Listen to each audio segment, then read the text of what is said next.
नमस्कार, मैं डॉक्टर प्रदीप आचार्य 8वीं कक्षा की इतिहास का पेपर अपन लोग इस पर चर्चा करने वाले हैं। तो शुरू करने से पहले जल्दी से इस चैनल को सब्सक्राइब कर लीजिए और अपने दोस्तों तक भेजिए, जिससे अधिक से अधिक लोग उससे जुड़ सकें।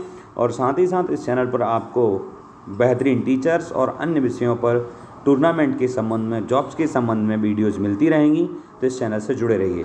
पेपर शुरू करते हैं। पहला ही क्वेश्चन शुरू करने से पहले ये समझ लीजिए, जो वस्तुनिष्ठ प्रश्न उनको तो केवल टिक करना है या एक शब्द में आंसर लिखना है, पर जो 2 नंबर के अतुल उत्तर रहेंगे उनको 30 शब्दों में, 3 नंबर के सब क्वेश्चंस को 75 शब्दों में लगभग, और विश्लेषणात्मक यानी जो 4 अंक के क्वेश्चंस रहेंगे उन्हें 120 शब्दों में लिखना है।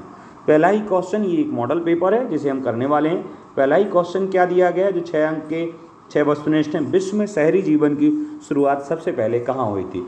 तो आपका जो दूसरा अध्याय है मेसोपोटामिया सभ्यता के बारे में, तो उसमें ये बताया गया कि यहाँ से शुरू हुई थी, तो इसका आंसर हो जाएगा बा। नेक्स्ट क्वेश्चन देखते हैं छात्रों, इसका आंसर हो जाएगा बा।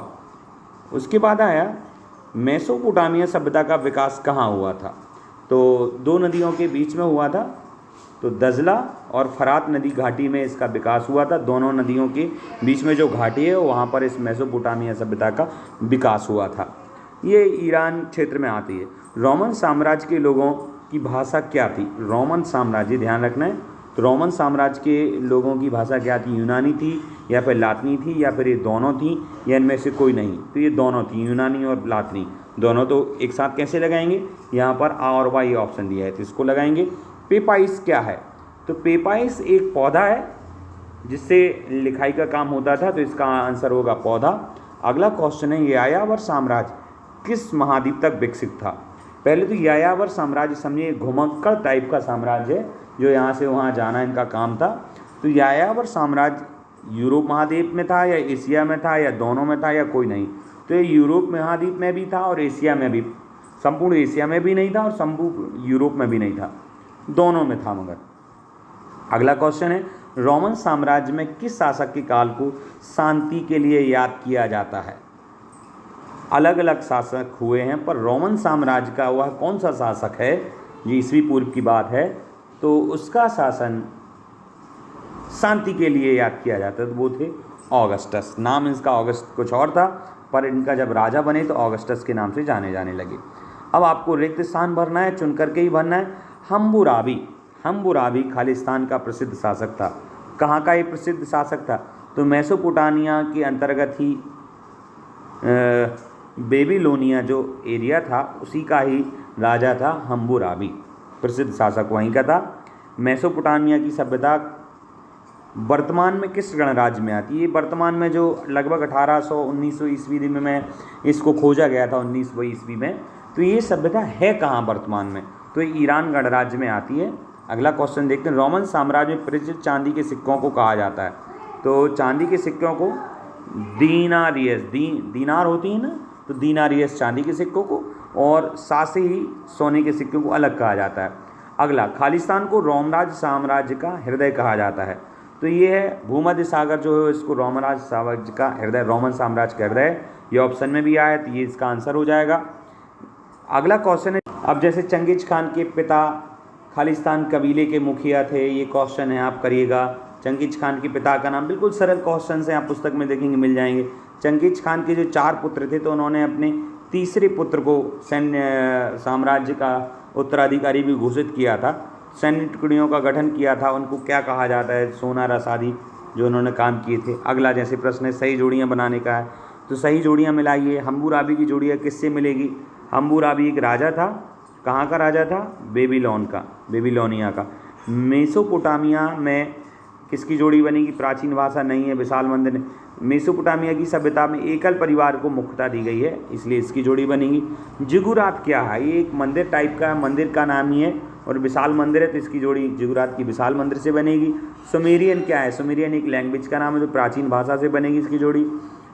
कुस्तुनतुनिया ये क्या है? ये एक स्थान का नाम, राजधानी है। किसकी राजधानी है?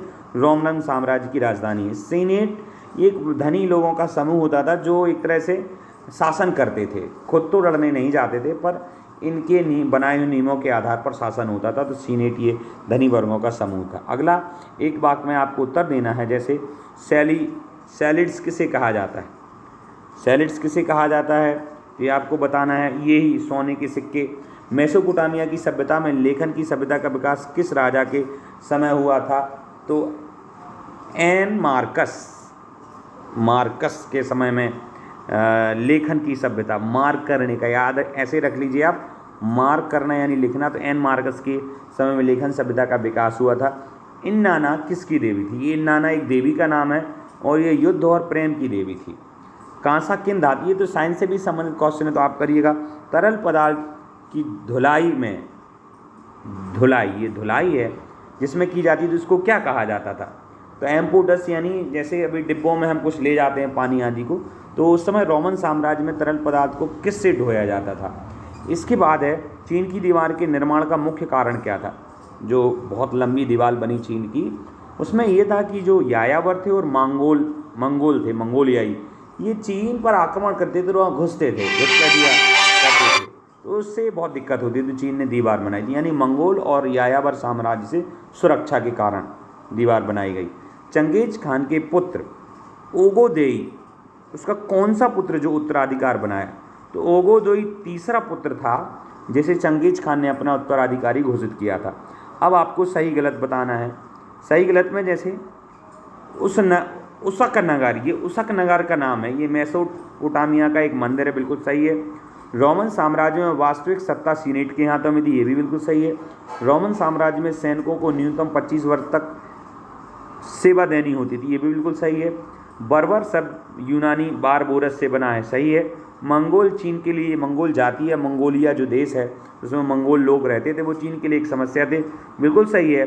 और ओगाडेई ने सुनहरा ग्रोह का गठन किया था, इसने सुनहरा का नहीं किया था, तो ये गलत हो गया। इस प्रकार से ये वस्तुनिष्ठ प्रश्न हुए और आगे अपन और चलेंगे तो बाकी प्रश्न अगले वीडियो में बताने वाला हूँ, क्योंकि वीडियो लंबा हो रहा है। तो इस चैनल को सब्सक्राइब करें और अगले वीडियो का इंतजार करें। नमस्कार।